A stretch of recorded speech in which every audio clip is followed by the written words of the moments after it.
শত শত আজিজ বেনজির প্রশাসনের মধ্যে এখনও ঘাপটে মেরে বসে আছে। আজিজ বেনজির কিন্তু একদিনে তৈরি হয়নি।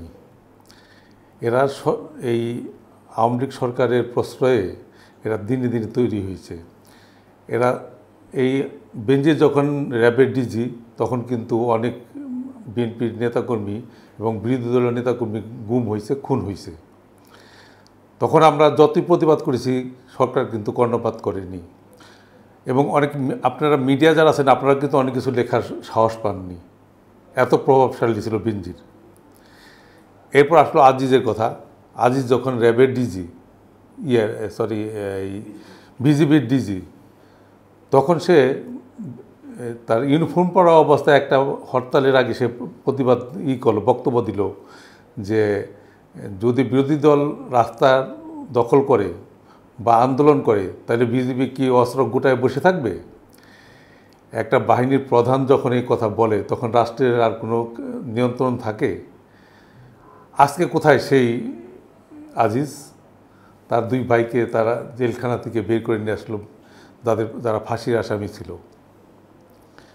এবং এরা যা খুশি তাই করেছে। এই আজিজের নাম কিন্তু ছিল মিস্টার 15%। ওখানে যত কাজ হতো তাকে 50% টাকা দিয়ে ওখানে কাজ করতে হতো। আপনারা কিন্তু কোনো কিছুই লেখার সাহস পাননি। এখন তারা পদে নেই, আপনারা লিখতে পারছেন। সুধী সমাজ যারা তারা বলতে সাহস পাচ্ছে। এবং এখন যারা প্রশাসনে আছে এরকম আজিজ এবং বেনজির, শত শত আজিজ বেনজির প্রশাসনের মধ্যে এখনও ঘাপটে মেরে বসে আছে এবং হাজার হাজার লক্ষ লক্ষ কোটি টাকা কামিয়ে তারা বিদেশে পাচার করছে। এরা বিদেশে কিন্তু তারা অগাধ সম্পদ করেছে, তারা বেগমপাড়া তৈরি করেছে, তারা সেকেন্ড হোম তৈরি করেছে। যখন চাকরি থাকবে না পর্যায়ক্রমে এদের নামও আপনারা লিখতে পারবেন এবং বেরিয়ে আসবে। বিশ্বমানের থার্মিক্স রড, সালাম স্টিল থার্মিক্স, দেশের একমাত্র থার্মিক্স রড।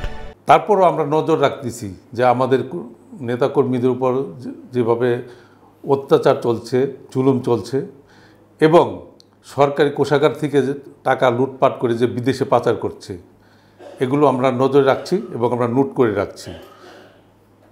এখন আমাদের বিচার করার সুযোগ নেই, জনগণেরও নেই। এক সময় আমরা যদি বিচার না করি জনগণ কিন্তু এর বিচার ঠিকই করবে। যে দেশে রাষ্ট্রের বাংলাদেশ ব্যাংকের ভোল্ট থেকে টাকা লুট হয়ে যায়, স্বর্ণ লুট হয়ে যায়, সেটা কি দেশ আর থাকে? এটা তো কোনো এখন দেশের পর্যায়ে নেই, আর দেশে তো কোনো সরকারও নেই। একটা মেরুদণ্ডহীন নির্বাচন কমিশন তৈরি করে রেখেছে, 5% লোকও ভোট দিতে যায় না। আমাদের আগামী দিনে রাষ্ট্রনায়ক জনাব তারেক রহমান যে একটা ডাক দিয়েছেন, জনগণকে ভোট দিতে বারণ করেছেন, ওনার এক ডাকেই কিন্তু 94-95 মানুষ লোক ভোট দিতে যায়নি। সুতরাং আপনারা বুঝতে পারছেন যে শেখ হাসিনা কেন তারেক রহমানের উপর এত ক্ষুব্ধ। ওনার জনপ্রিয়তার কারণে, ওনার গ্রহণযোগ্যতার কারণে।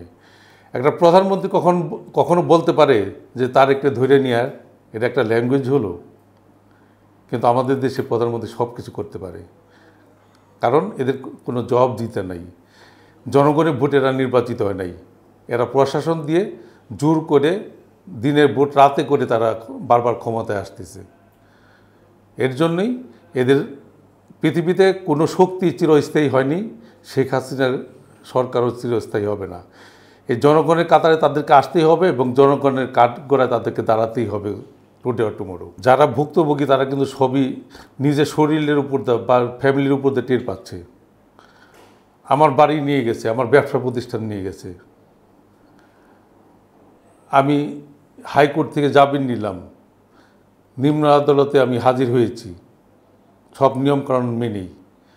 আমাকে ওপেন কোর্টে 4টি মামলার মধ্যে নবগঞ্জের একটি মামলা জামিন দিল, দোহারে 3টি মামলা পরে জামিন দিবে, পরে জানাবে বললেন।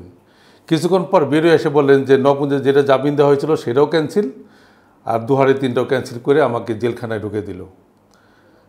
আমার অপরাধটা কি? আমি তো এই আইনের প্রতি শ্রদ্ধাশীল। হাইকোর্ট থেকে জামিন নিয়েছি, লোয়ার কোর্টে যথাসময়ে আমি হাজির হয়েছি, তারপরে তো আমাকে জেলে ঢুকাই দেওয়া হলো। 11টা দিন আমাকে ভিতরে গরমের মধ্যে রাখা হলো এবং আমার জীবন থেকে, আমার পরিবার থেকে 11টা দিন নষ্ট করে দেওয়া হলো। এভাবে সারা দেশে পুরো বাংলাদেশে কিন্তু এভাবে পুরো দেশটার একটা কারাগার বানিয়ে ফেলছে সরকার।